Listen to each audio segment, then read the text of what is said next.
తెలంగాణలో ధరణి పేరుతో 1,50,000 కోట్ల విలువైన భూములు ఆక్రమణలకు గురయ్యాయని సంచలన ఆరోపణలు చేశారు మంత్రి బట్టి విక్రమార్క. భారీగా భూ బదలాయింపు దందా జరిగిందని, ప్రభుత్వ భూములు ప్రైవేటు వ్యక్తుల పరమయ్యాయని అన్నారు ఆయన.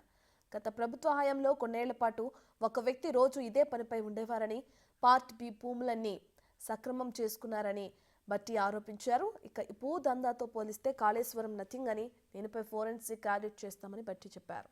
అన్యాక్రాంతమైన భూములు హైదరాబాద్ పరిధిలోనే సుమారు 15,000 ఎకరాలకు పైగానే ఉంటాయని అంచనా వేస్తున్నామని అన్నారు.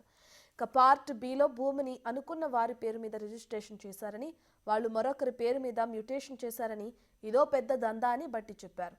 ఈయన ఎండోమెంట్, వక్ఫ్, రెవెన్యూ భూములన్నీ లూటీ చేశారని, వాటి గురించి అడిగేవారే లేరని ఆవేదన వ్యక్తం చేశారు. కొన్ని భూముల యజమానులు అసలు దేశంలోనే లేకపోయినా ఆ భూముల బదలాయింపుపై ఎవరూ అభ్యంతరం చెప్పలేదని, అధికారులు కూడా సహకరించారని బట్టి అన్నారు. ధరణి వల్ల అక్రమంగా రిజిస్ట్రేషన్ అయిన భూమిని 3-4 వ్యక్తులకు బదలాయించారని, ఆ భూమంతా ఇప్పుడు వాళ్ళ సొంతమైందని చెప్పారు.